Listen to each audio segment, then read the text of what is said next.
Welcome to Pod Save America. I'm Jon Favreau. I'm Dan Pfeiffer. On today's pod, we have The Atlantic's Julia Ioffe, who will talk to us about the latest Russia revelations.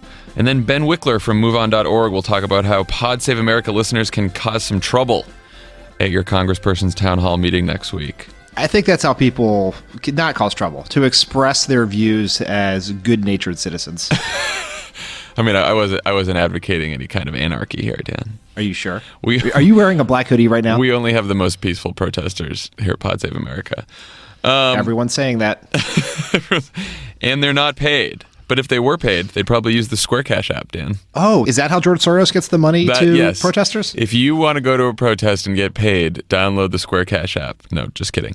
But do download it. It's the newest, simplest way to pay people back. Friends, family, coworkers, pretty much anyone, even Jon Lovett. Sending and receiving money is totally free and fast, and most payments can be deposited directly to your bank account in just a few seconds.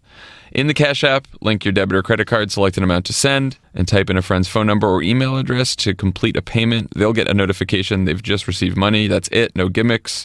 Just cold, hard digital cash.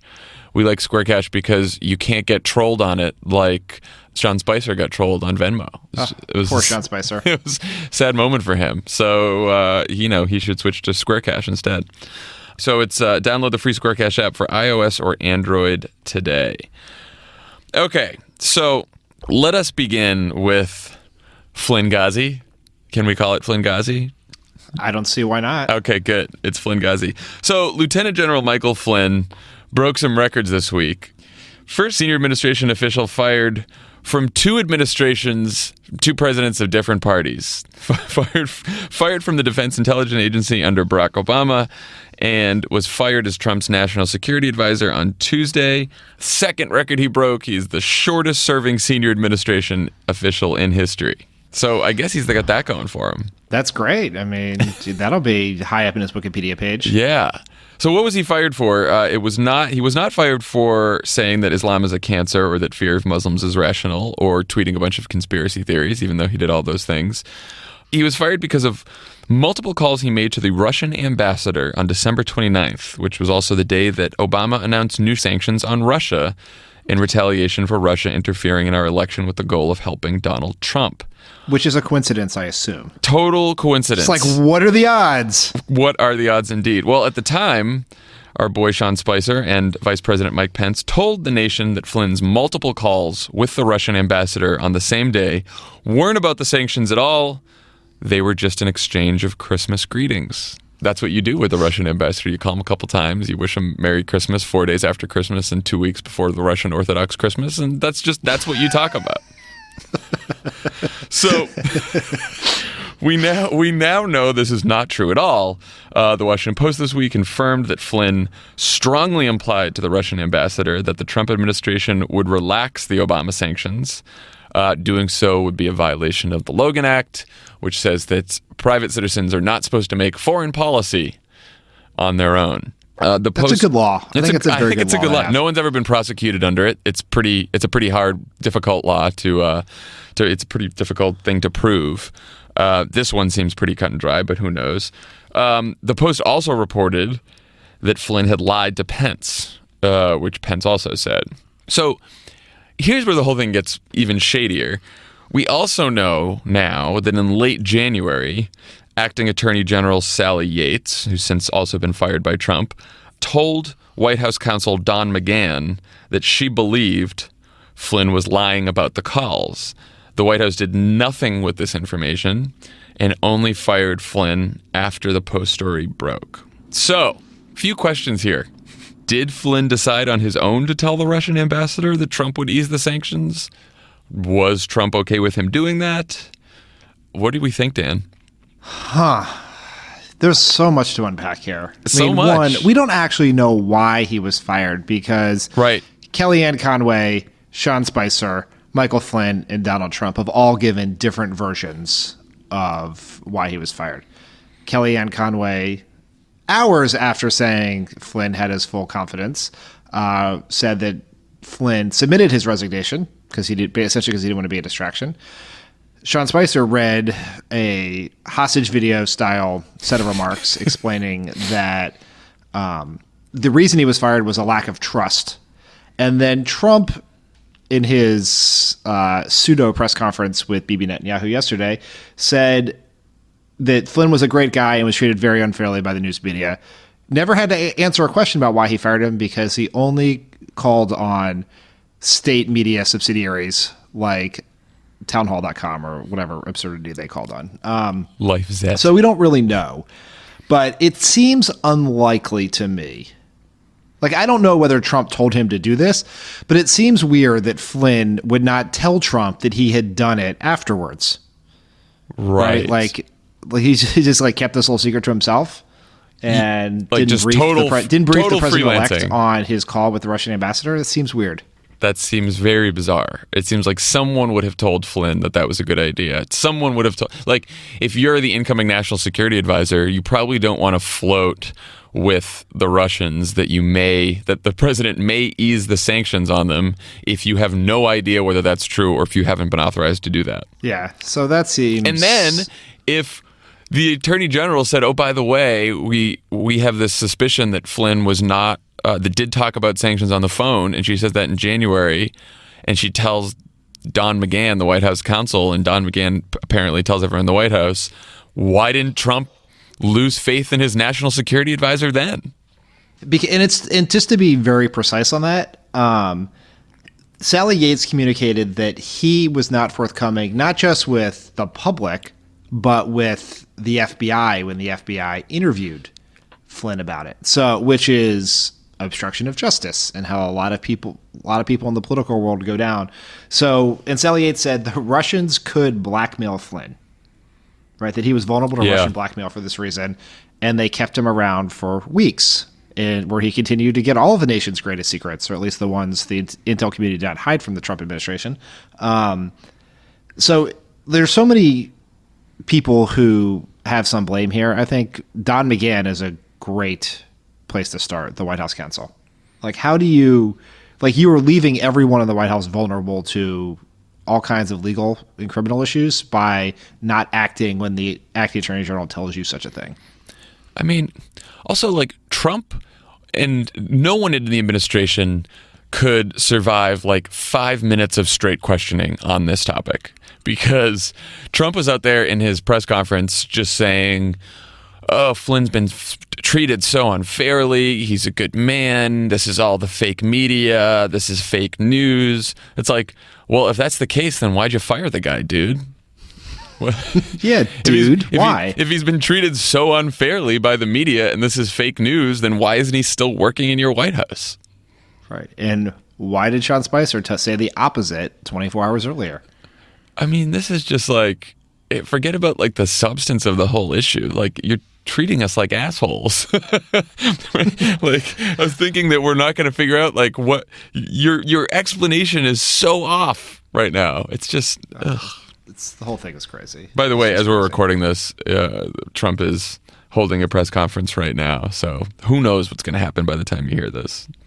I know, it could be a whole new answer. Maybe Flynn could be. Maybe Flynn's back by the time this is over. I was going to say Flynn is the new labor secretary, and then the replacement looks like Admiral Robert Howard, who is a former Navy SEAL. Interesting choice for replacement, because he's like a career professional and not seemingly crazy. Yeah, so he's probably gonna have some trouble fitting in, is my guess. Yeah, I've met him before. He's like a very nice guy. Seems, served his country, Navy SEAL. Seems like he's like not very political, which is a good thing. So the question is, will he clean out the National Security Council? Like, will KT McFarland still be the deputy, who is basically just a Fox News contributor? I assume there's Fox is still keeping KT McFarland's seat warm on the 5, and she could be back any moment she wants. You think it's like the revolving door between Fox and the administration? That's the revolving door of 2017. Exactly. Well, in case General Howard needs to fill any jobs in the National Security Council, perhaps he should post on ZipRecruiter.com, because that's so the best smooth way to find positions. I mean, so smooth. It's like, I'm just nailing this, Yeah, you become a real pro. Are you a new national security advisor trying to hire the best candidates for the Trump White House? Well, posting the job position in one place isn't enough to find quality candidates. If you want to find the perfect hire, You need to post your job on all the top job sites, and now you can. With ZipRecruiter.com, you can post your job to 200 plus job sites, including social media networks like Facebook and Twitter, all with a single click. Find candidates in any city or industry nationwide. Just post once and watch your qualified candidates roll in to ZipRecruiter's easy-to-use interface. No juggling emails or calls to your office. Quickly screen candidates, rate them, and hire the right person fast. Right now, Pod Save America listeners can post jobs on ZipRecruiter for free by going to ZipRecruiter.com/crooked. That's ZipRecruiter.com/crooked. One more time, try it for free. Go to ZipRecruiter.com/crooked. So we lose Flynn, and then on Tuesday night, there's a story in the New York Times. Times reports that members of Trump's campaign had repeated contacts with senior Russian intelligence officials during the 2016 campaign. We know this because American intelligence monitoring Russian intelligence leaked the information to the Times. Now, the same official said there is no evidence that the Trump people and their Russian intelligence pals talked about Russian interference in the election or talked about Trump. And of course, all the right-wing media are all saying, oh, this isn't a big deal. The real problem is the leak itself. This is obviously what Trump is saying as well. He wants to go after the leakers. But I don't know. Don't we think it's a little unusual for the Trump campaign to be in contact with a foreign adversary that was launching a cyber attack against our country in order to help elect their candidate? I don't know. You've worked on 3 presidential campaigns. How many times in those campaigns did you find yourself on the phone with a member of the intelligence service of one of our foreign adversaries? All the time. I would call them. I mean, who did that not happen to? Like, you're just calling voters in Cuyahoga County and you end up in Moscow. Like, you talk to the FS, you think you're calling NBC and you get the FSB. These things happen. Usually it's like, I want speech suggestions. I want to see if anyone has any edits. And so I call up Iranian intelligence. That's right. I mean, here's the thing. It is not unusual for foreign policy people in a campaign to reach out to counterparts in different countries. It is much more unusual for it to be foreign adversaries. It is even more unusual for it to be a foreign adversary that has engaged in cyber attacks against the country.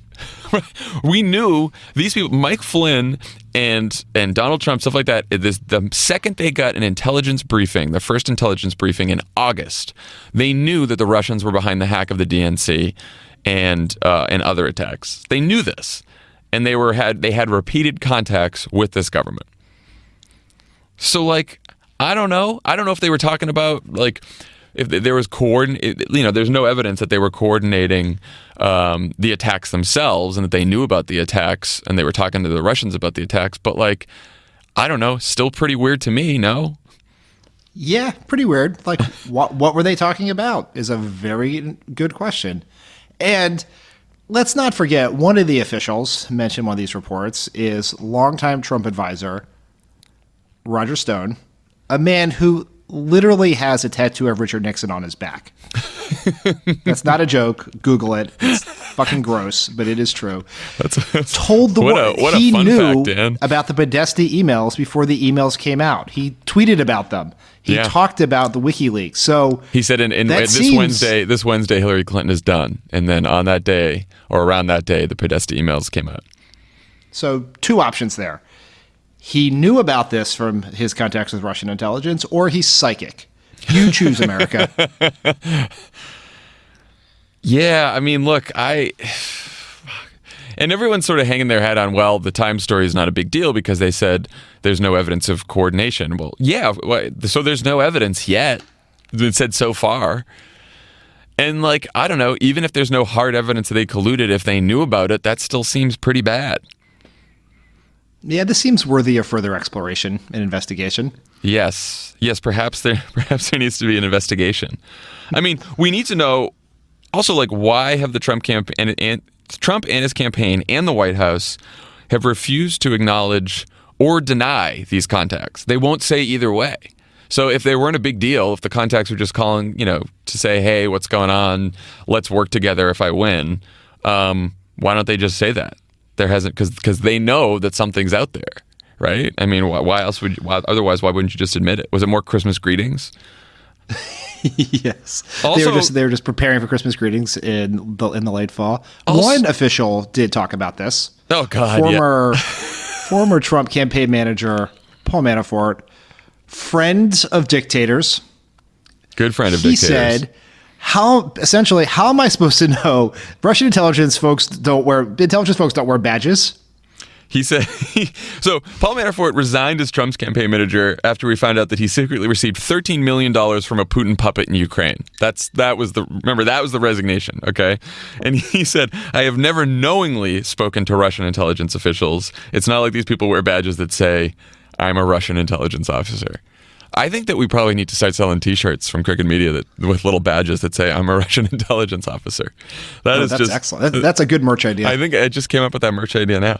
That was Paul Manafort. Also, remember, Trump was asked at a January 11th press conference whether there were any contacts at all between his campaign and Russia during the campaign. He said no. So yes, either everyone was lying to Trump again in his campaign, or Trump was lying to us. Those are the only two options. Either way, doesn't seem very great. Yeah. I don't want to burst your bubble. I don't want you to get sad on this podcast, but I think Trump might be a liar. There seems to be a pattern.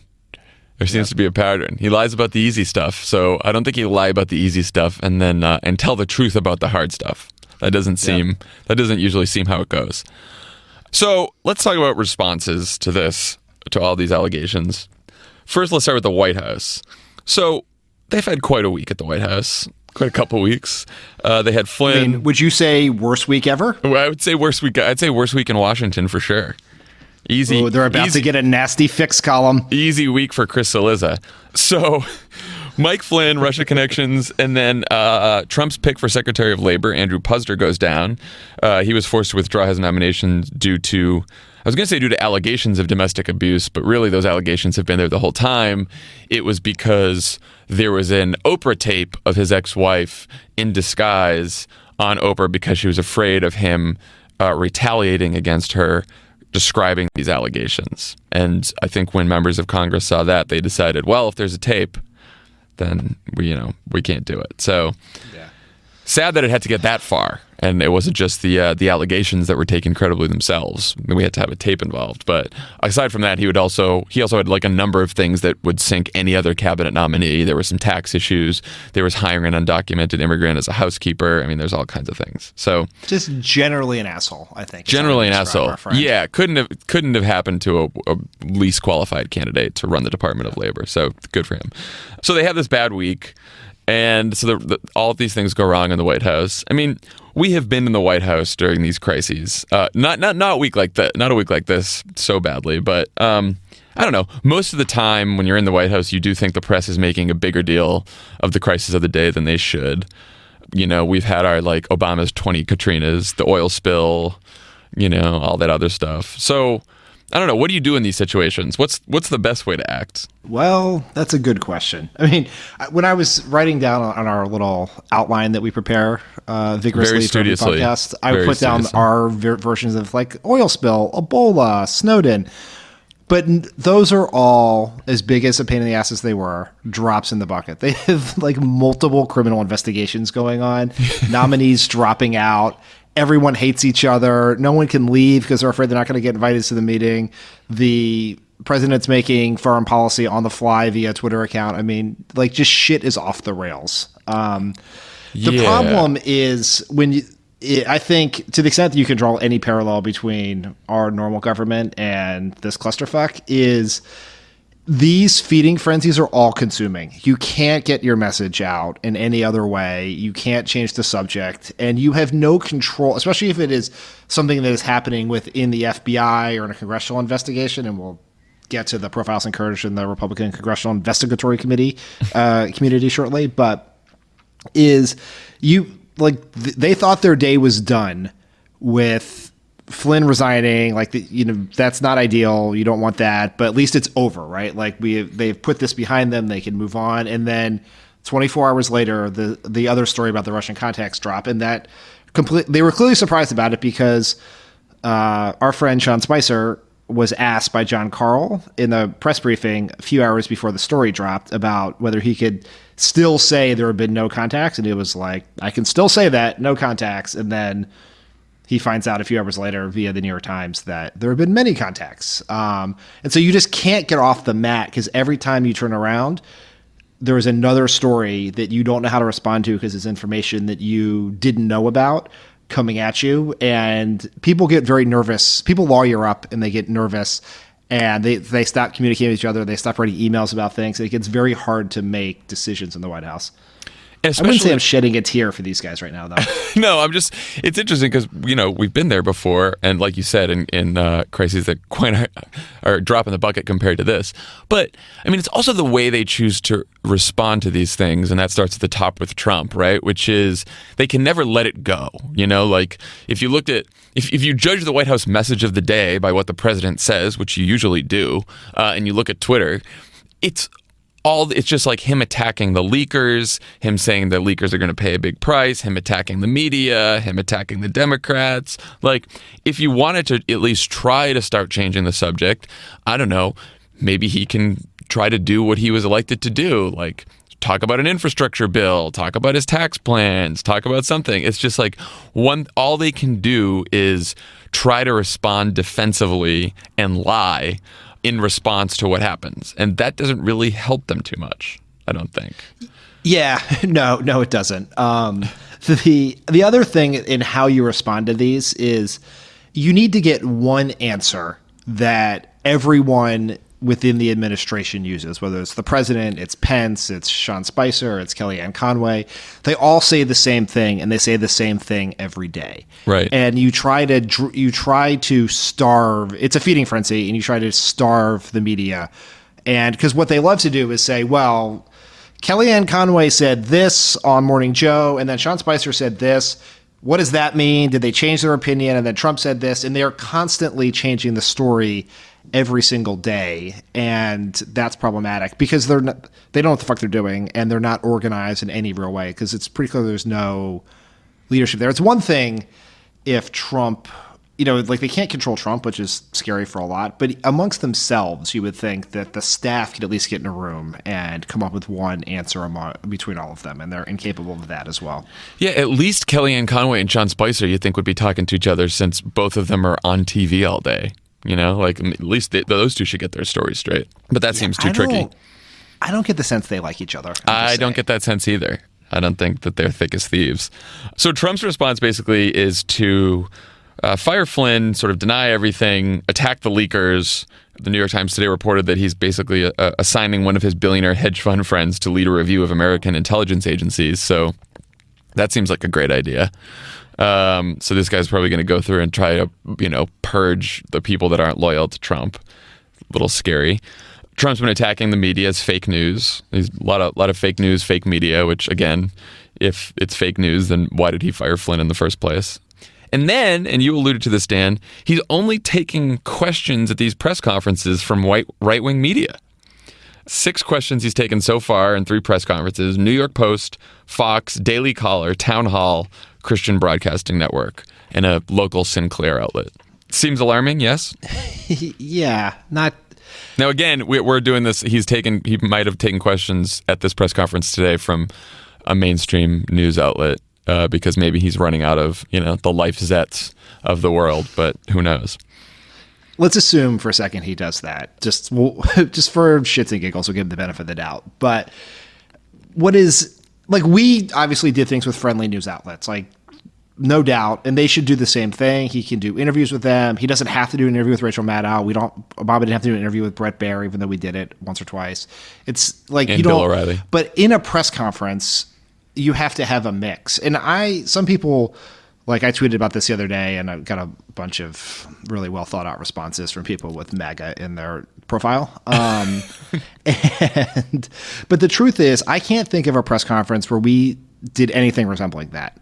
I think if we took questions from the TVs, we took questions from all the network TVs, and if we took questions from CNN, almost on every occasion, we would also take it from Fox. And there's no press conference where Obama was like, "I'll talk to HuffPo." I was going to say there's no analogy here because besides HuffPo, there's not a lot of other progressive media outlets that were credentialed for press conferences. Now, the right will say, oh, what about the New York Times and CBS and all that? It was, okay, fine. Yeah, you think that they're left-wing. It's a stupid argument. Right, it's a stupid argument. So, yeah, I mean, besides Huffington Post, it's not like there's a ton that were at those press conferences. It'd be like, I want to start with HuffPo, then I'm going to go to Daily Kos, and I'd like to end with the gentleman in the back from the X-Files. Next Democratic administration, Crooked Media will be there, Dan. Don't worry. If you're not in the fucking front row seat, then I don't want to support that president. We'll be calling last questions. We'll be the new AP. So it's really not great though, because these people are not challenging him in any way. And I think at the press conference yesterday, no one asked the two questions. The two reporters he called on, neither of them asked about Flynn or Russia. Instead, one asked about anti-Semitism, and his response was that he had a huge electoral victory. Which is also just not true. Not true for the record. No, not true for the record. Also, it's the nonsensical response, but also also a factually inaccurate one. Let's talk about the response of Congress. So Republicans in Congress basically have, at least in the House, the Republicans have refused to investigate Flynn or the Russian connections. Instead, Jason Chaffetz, who's really given Paul Ryan and Marco Rubio a run for their money in my book, he wants to investigate the leakers. That's his letter. Doesn't want to investigate the Flynn or Russian thing. Just wants to investigate the leakers. Yeah, as someone on Twitter put it, this is the equivalent of the Watergate Commission going after Deep Throat instead of Nixon. I like that. I thought that was a good tweet. Whoever. Yeah. Now, the Senate seems to be in a bit of a different position because you've had McCain and Graham and Lindsey Graham saying they want a broader investigation. I saw Bob Corker yesterday saying that the Intel Committee, which is currently conducting the investigation into Russia, is moving a bit too slow. And then you've got folks on the Intel Committee, both Republicans and Democrats like Mark Warner, saying, well, we've got this investigation. We don't want other committees to weigh in. So I don't know. What's your sense of what's going on in Congress on this? Can we talk about Paul Ryan for a second? Oh, of course, always. Paul Ryan's response was he declines to call for a congressional investigation into General Flynn because he needs to get more info before rushing to judgment. That is the definition of a fucking investigation. Getting more info so you can have a judgment. You fucking simp. Like, he is just the worst. He is the worst. He is the worst. He was asked today about the leaks coming out of the White House. He's like, I don't know why leaks are coming out of the White House. You tell me. It's like, all right, man. He's like, I gotta get back to my tax plan. I gotta get the tax plan. I mean, even from Paul Ryan's perspective here, the longer this goes, and like the longer this is hanging out there and people are demanding investigations, the less time he's going to have to put together an Obamacare package and a tax reform package. Like, it's just he thinks that he can just get this out of the headlines so he can get to cutting taxes and regulations and government, taking away healthcare from people. But I don't think it's a smart strategy from him. Yeah, I mean, if I was Paul Ryan, you want the investigation, put it in the Intel Committee, do it behind closed doors, and then you have an answer for the next. They can work on it for the next year. Like, you have an answer, which is we're looking into it. Full stop. Let me go back to talking about how I can get Andy Puzder a bigger tax cut. Like, that's a play. Like, it is. He's not taking his oversight responsibility seriously. He's also just handling this like a moron, and I'm also offended by that.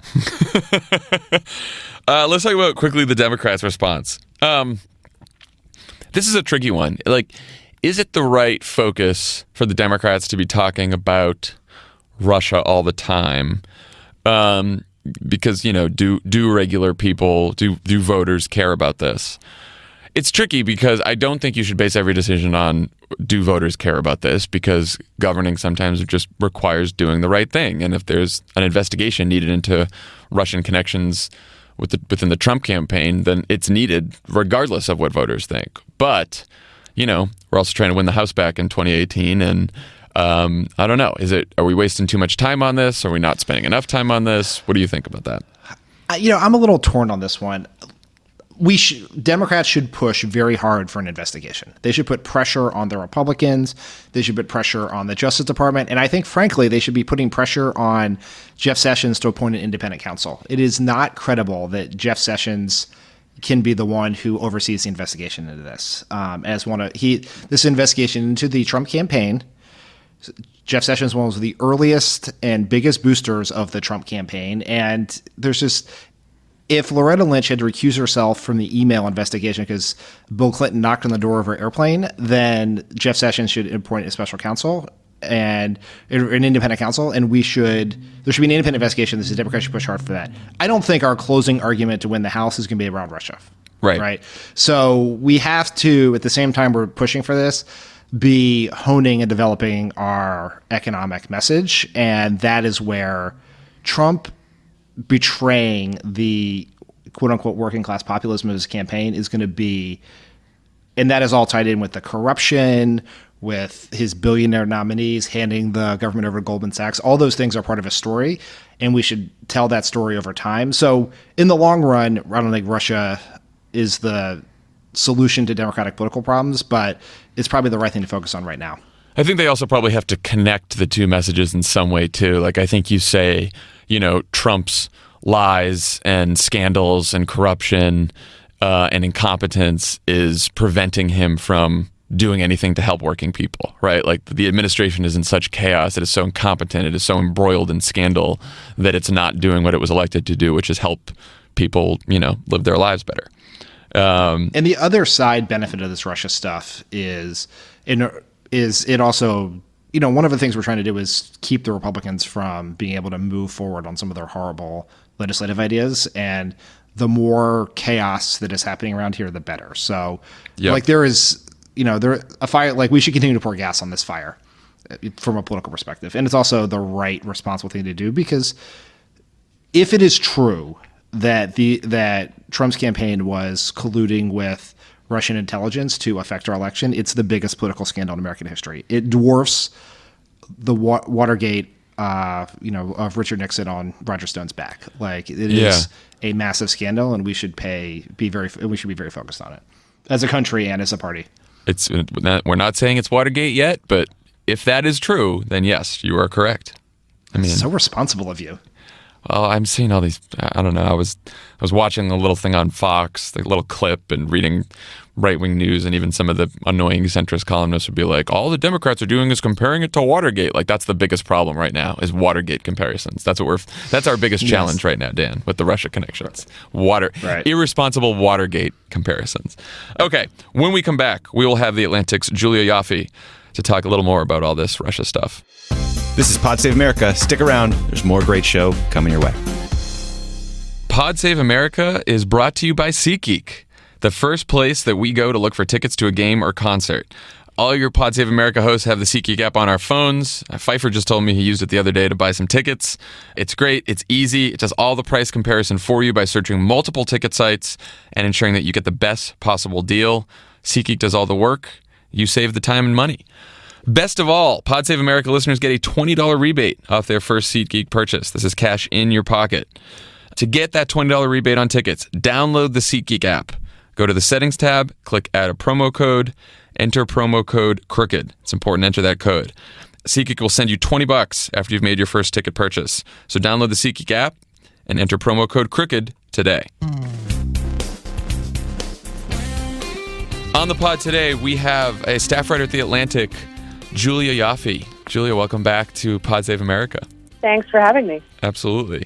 So you recently wrote a piece on this, but I was wondering, what was the reaction in Moscow to the firing of our good friend Michael Flynn? In Moscow, they just see it as more chaos coming out of the Trump administration.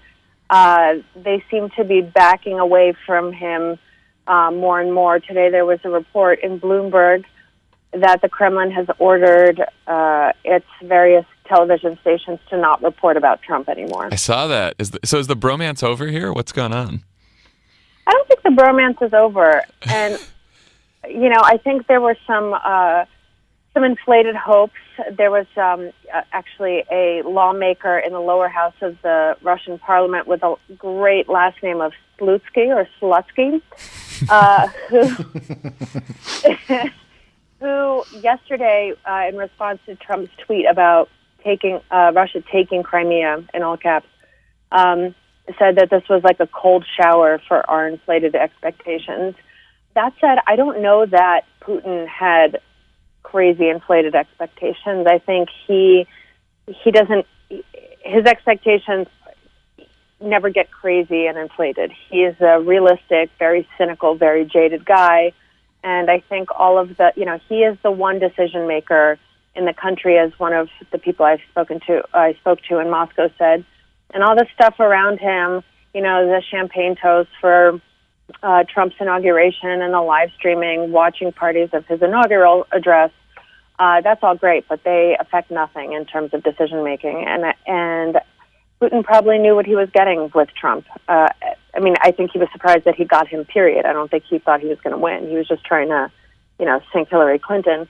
But with Trump, I think there was a sense in Moscow in the closing days of the campaign, the presidential campaign here, that if this guy wins, it's going to be great, and the champagne toast will go flat pretty quickly because he's so unpredictable. And that seems to be happening. Maybe a little sooner than people expected, but it's not unexpected. Yeah, I was going to say, what's the better outcome for Putin here? Is it sort of a successful Trump administration where there are closer relations with Russia, or is it an unsuccessful Trump administration where, the U.S. is sort of destabilized because of his presidency? I think either outcome works for Putin. And this is why I find the American narrative of Putin as this all-seeing, all-knowing puppet master with a perfect and perfectly executed master plan. I find that to be so problematic because this guy is also flying by the seat of his pants, and he's, he makes decisions in a pretty emotional, knee-jerk way too a lot of the time. I think that for him, either outcome is okay, which also signifies that he's playing a weak hand and he's not aiming for perfect like Americans often are. If Trump is successful, define successful. If he lifts sanctions against Russia, great. If he continues weakening Europe and brings Russia in from the cold even more, fantastic. If he doesn't, chaos in the U.S. and in Washington is great for Putin for a number of reasons. First of all, since 1991, Russia has been, Russians and people in the former Soviet republics and in the Eastern European countries that were part of the Warsaw Pact were striving, since the 80s, they were striving towards the Western way of life, both in terms of consumption, in terms of politics, and Putin has always resisted against that. And for him, it's really important domestically that people don't want to live like Westerners do, that they're satisfied with life in Russia. And the more chaotic things become in Europe and in the U.S., the more messy, the more circus-like, the more unpredictable. Russians hate unpredictability because they have suffered a lot from unpredictability in their own history. The more crazy and chaotic and unpredictable, the less it's appealing to Russians, and therefore the better Putin does with his own constituents. And if Trump continues to takes a firmer and firmer stance against Russia, that's great for Putin too, because this is a very comfortable role. This is a very comfortable dynamic for the Kremlin, where whoever's in the White House is evil, and he or she is out to humiliate Russia and weaken it and thwart it everywhere in the world. And so we have to rally around the flag, and we have to rally around our leader, and make sure to play for our own team. So he kind of doesn't. There's really no situation in which he loses. Maybe he is all-seeing. That's impressive. How important is sanctions relief? Is there a point in time where they need those to be, where the economic pressure gets to him, or are they kind of fine for as long as they want? I think it would be great for them if sanctions were lifted. It's made financing a lot of the deals in Russia more complicated, and it's made money laundering more complicated. But, they can continue hobbling on forever. Russians aren't Americans. They don't expect perfect. They don't expect to be living lushly and lavishly and comfortably all the time. And even as food prices grow and things get harder and harder for the average Russian, I think they're going to hobble on for a long time. In your view, what is the most innocent explanation for multiple contacts between Trump campaign officials and Russian intelligence? So here's what's interesting to me about this. I've talked to a number of current State Department officials who, are no fans of the current president, and even Mike McFaul, whom you guys know well, President Obama's ambassador to Moscow and one of the architects of the reset, the former president's advisor on Russia, has said this publicly, that there's nothing untoward about a top member of the president's transition team being in touch with foreign diplomats. People do it all the time. You should be doing it all the time. You need to start putting out feelers and developing kind of a common language and mutual understanding, so that once the rubber hits the road, you already know who you're talking to. So you're not doing that in the first days of office.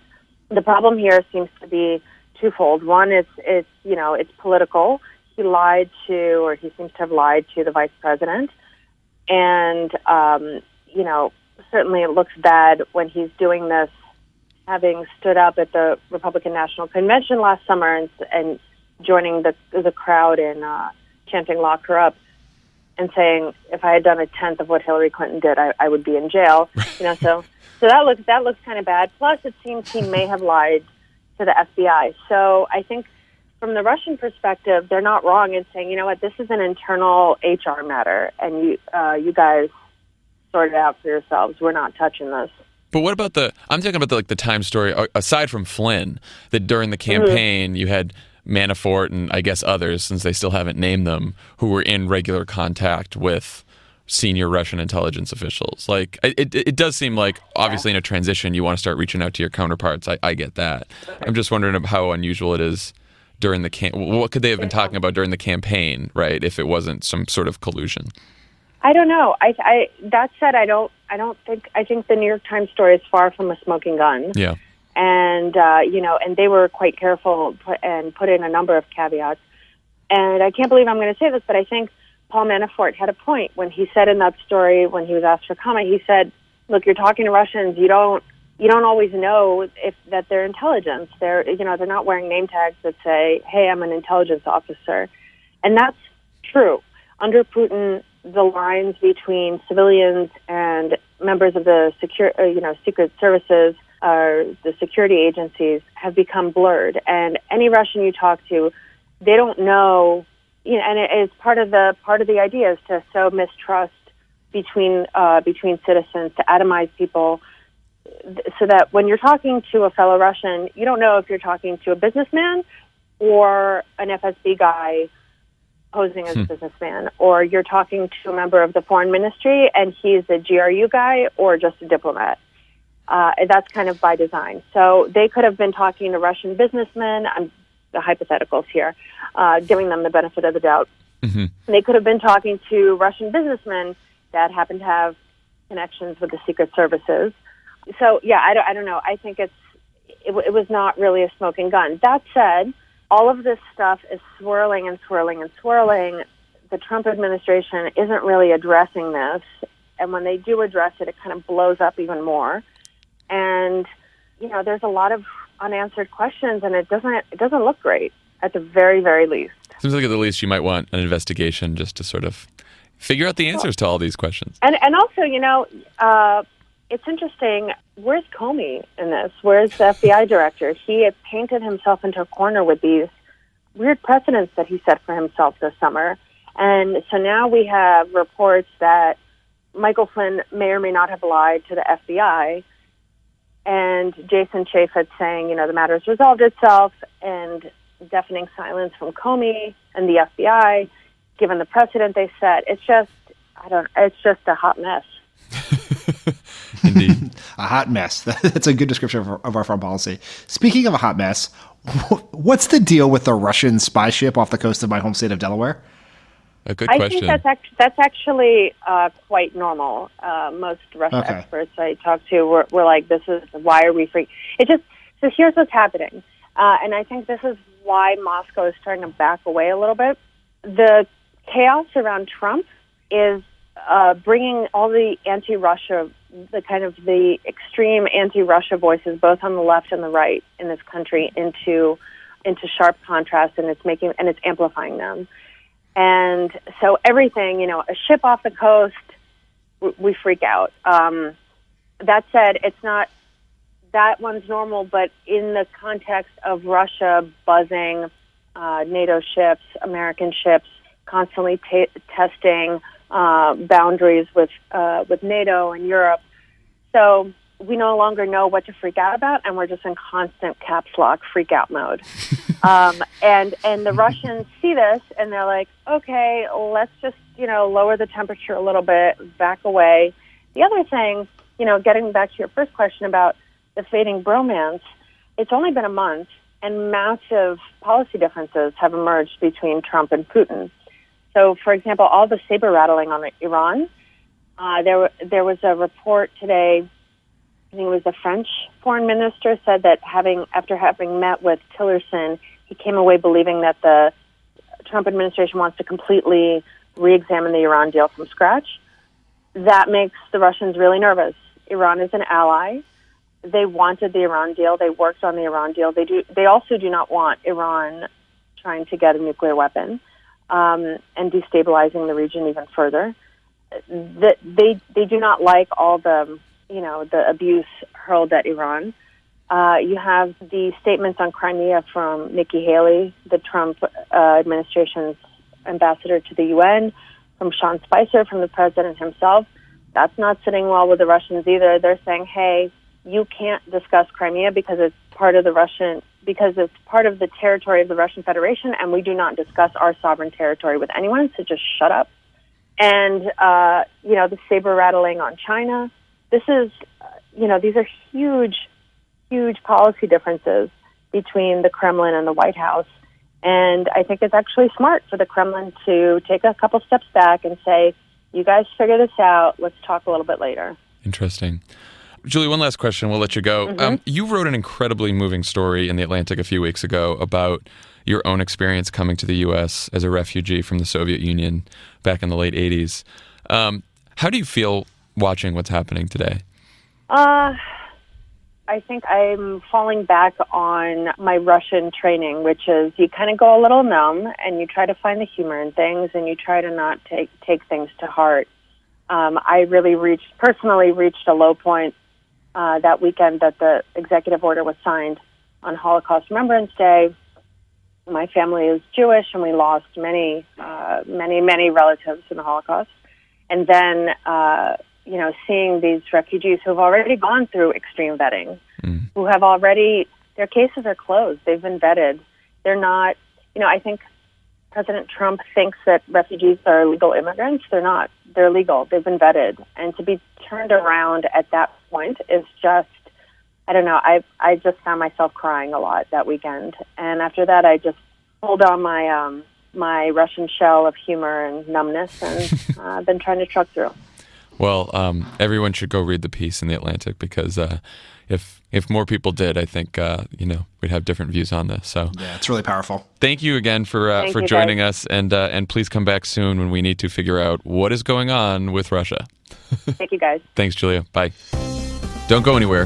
This is Pod Save America, and there's more on the way. So let's say you're having a bad week in the White House. There's a million scandals. It seems like the administration is falling apart. Just make sure that when you get up every morning, you shave. You don't want to go into work. You don't want to be Sean Spicer at the podium with a 5 o'clock shadow when you're trying to, lie about a lot of things that went wrong. So use Harry's razors. Harry's was started by two guys, Jeff and Andy, who were fed up with being overcharged for razors. So they decided to start their own razor company to give guys everywhere what they deserve, a great shave at a fair price. Harry's razors include everything you need for a close, comfortable shave. 5 German engineered blades, lubricating strip, flex hinge for a comfortable glide. It's got everything. All this for $2 a blade compared to the $4 or more you'll pay at the drugstore. You know how expensive razors are at the drugstore. Harry's is so confident in the quality of their blades, they want you to try their most popular trial set for free. Comes with a razor handle of your choice, 5-blade cartridge, and shaving gel. It's free when you sign up. Just pay a small fee for shipping. To redeem your free trial offer, go to harrys.com/crooked right now. That's harrys.com/crooked. Finally, Pod Save America is also brought to you by the 5-4 Club. If you're like me and don't have time to shop but you want to stand out in a crowd, 5-4 has you covered. The LA-based menswear brand will deliver fashion-forward and personalized clothes to your door every month or so. Choose between one of 4 style profiles: classic, casual, forward, or mix. 5-4's proven stylists will help you select your wardrobe, whether it's for the office or the club. They have great style that's in season: shorts and button-ups when you need them, jackets and jeans when it gets colder. If you're curious as to how easy 5-4 Club really is, go to 54club.com and use promo code CROOKED at sign-up. You get 50% off the first month of 5-4 Club packages and a pair of 5-4 sunglasses worth $75. It's a great deal. Promo code CROOKED for 50% off the first month of 5-4 Club packages. Where else are you going to get hooked up like this for only $60 a month? Clothes right to your door. The outfits are all put together. It's very easy shopping. It looks great. The offer expires at the end of February, so hurry. With us on the pod also today, we have the Washington director of MoveOn.org, Ben Wikler. Ben, welcome to the pod. Thanks so much. Great to be here. So this coming week, Saturday, February 18th to Sunday, February 26th, is the first recess of this Congress. This is when members go home to their districts and hold town halls and meetings to hear from their constituents. So what do you guys have planned for this, Ben? So this is not only the first recess of this Congress, it's the first recess of the Trump administration. Mm-hmm. And recesses, as we know from August of 2009, say, and the rise of the specter of the Tea Party, recesses can be huge political turning points. Yeah, we didn't have a good time during that recess. No, that was kind of a rough. So we're going to make that recess a distant memory. The level of resistance energy right now, opposition to this administration, to these Republicans, is so much bigger now than the Tea Party ever was, that we actually think we can dwarf it. And the recess is the key kind of like this is the moment when the national stage is not in Washington, D.C., it is in town hall meetings in states and congressional districts across the country. National press are all swarming out across the country to go to these events. This is what's going to define the narrative about what is happening politically in the United States. And to prepare for it, Move On, Daily Kos, a whole bunch of different groups, Indivisible, we are all working to organize people. And specifically, we're using the website resistancerecess.com. I would recommend resistancerecess.com/crooked. Crooked, guys. Yeah. That's us. That's you. Yeah. So exactly. So we've actually, in anticipation of this moment, we've created a special link that PodSave listeners can go to, resistancerecess.com/crooked, to find a town hall near them. And when you RSVP, you're probably going to get a phone call from a local activist or organizer so that you can kind of coordinate with a group. You should bring your friends. You meet up, and then when you go, you fan out. You sit everywhere throughout the audience, and you hammer a question. Do not let go of the microphone until you get an answer to your question. If one of your co-patriots is asking a tough question of a member of Congress, applaud when they ask it, boo when it's not being answered, and make sure the whole thing is captured on Facebook Live, on video, and goes out on Twitter with the hashtag #ResistanceRecess.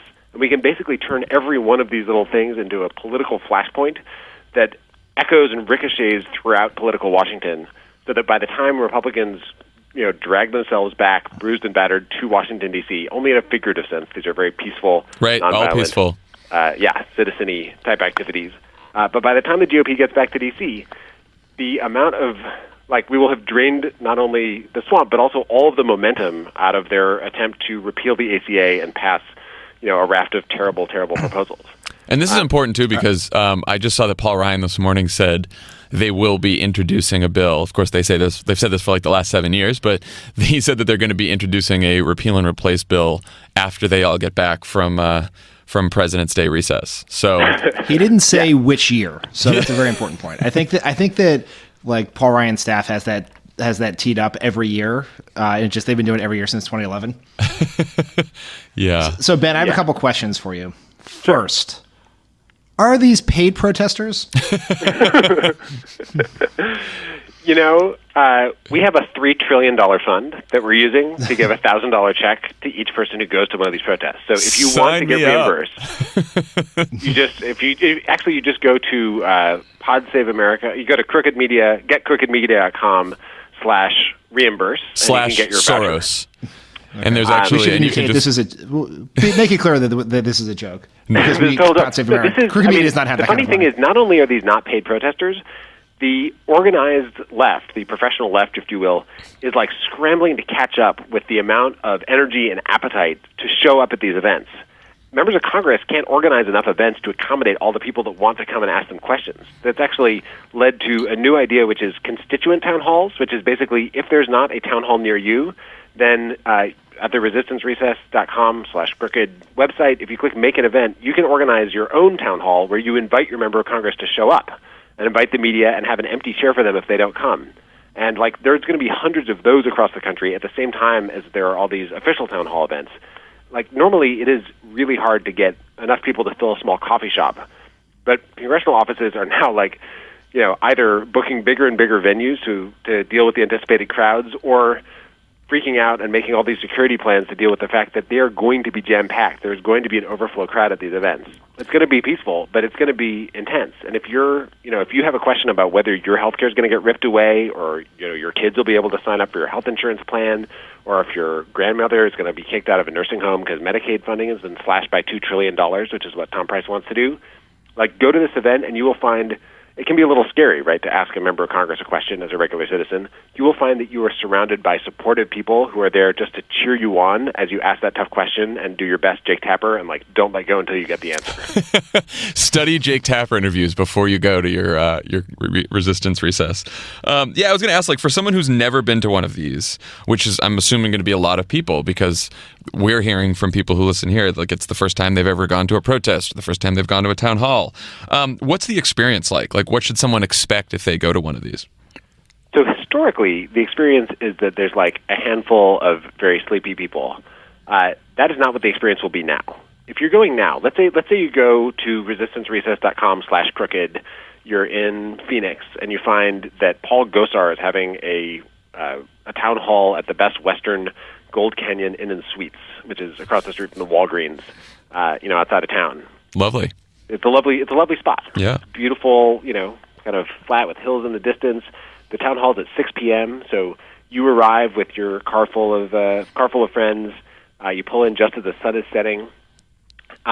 You have your signs, but you're not making a big deal out of them because when you come in, you're just looking. You're arriving early, I hope.